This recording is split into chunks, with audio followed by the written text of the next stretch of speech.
They'd always dreamed of buying a house, and they did it. Then times got tough, and they went to their lender, Bank of America, for help. Instead of making things better, the Pierce County family got caught in a web of red tape and broken promises.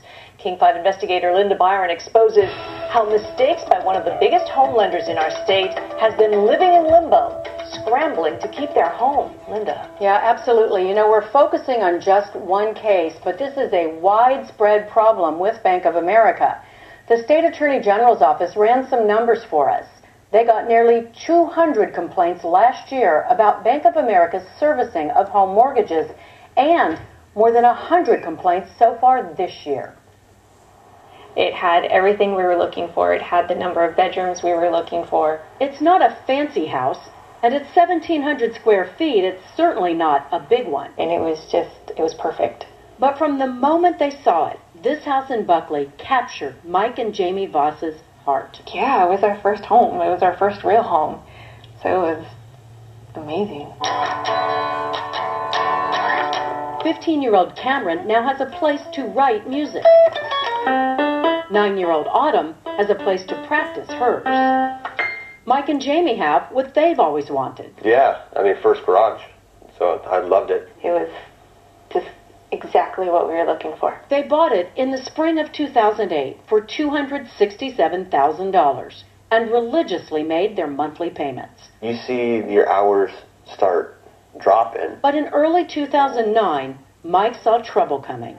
His work pouring cement was drying up, a casualty of the sinking building business. Knew that the times were going to come where we need to adjust our lifestyle.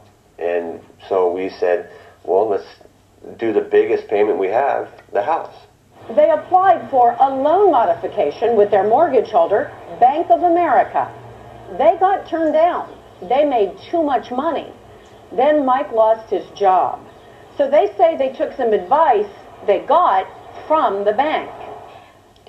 The lady that I talked to, she said that she couldn't legally tell us not to make payments.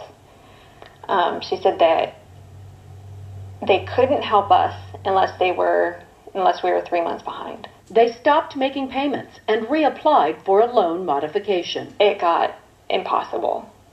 I would send in the paperwork. They would say they never got it. I would spend hours on the phone with them. They would say that I never called them. Their loan modification may have been stalled, but something else was happening, and fast. The bank was getting ready to foreclose. The Vosses hired a lawyer, but on June 3rd, 2010, Bank of America denied their loan modification. Then, the very next day, the bank sold their house. It was their anniversary. I didn't understand it. It was really disappointing. The Vosses pleaded with the bank to undo the foreclosure. Mike had a new job. They could make their payments. A month later, they got the news they'd been praying for from the bank in writing in an urgent email. It said, quote, the sale was rescinded. They had their home back. Forever. We never planned on moving. But 4 days later, a stranger showed up at their house with a gun. And it was showing. I mean, it was on his hip. And an eviction notice. Panicking at first. I was in tears. I was terrified that I honestly didn't know where we were going to go. Then it got really confusing. No one at Bank of America seemed to know what was happening. They were even asking your attorneys, your representatives, has it been rescinded? Yeah. Because apparently the bank who was supposed to have done it didn't know if they did it. So they contacted my attorneys to see if it was done yet. It dragged on throughout 2011 and into this year with the Vosses living in limbo. Get your act together. You know, you're Bank of America. You should help. I'm an American. Help me. In March, the man with the gun came back. With another eviction notice. You got 20 days to 30 days or so to leave. Then in April, the bank notified the Vosses that the foreclosure had not been rescinded. They'd lost the house. Basically, they just pushed us down and kicked us while we were down. And just kept doing it. After 3 years of fighting, the Vosses told their kids to get ready to pack up their rooms. Another family might soon be living in their dream house.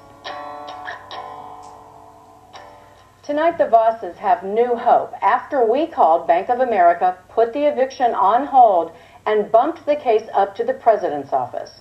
A bank spokesman apologized for how the case was handled and said it's unclear why that foreclosure was not reversed in 2010 when it should have been. What a heartbreaking story, Linda. How many people are in this kind of situation? You know, we don't have exact numbers, but we do know thousands of people in Washington are in trouble with their mortgages. And Bank of America is #1 for complaints. A snapshot in time. Since July, the state AG's office has received 256 complaints about B of A's handling of home mortgages. Now, that is more than the total for Wells Fargo and Chase combined. One big mess multiplied by many. Exactly. All right, Well Linda, put. thank you.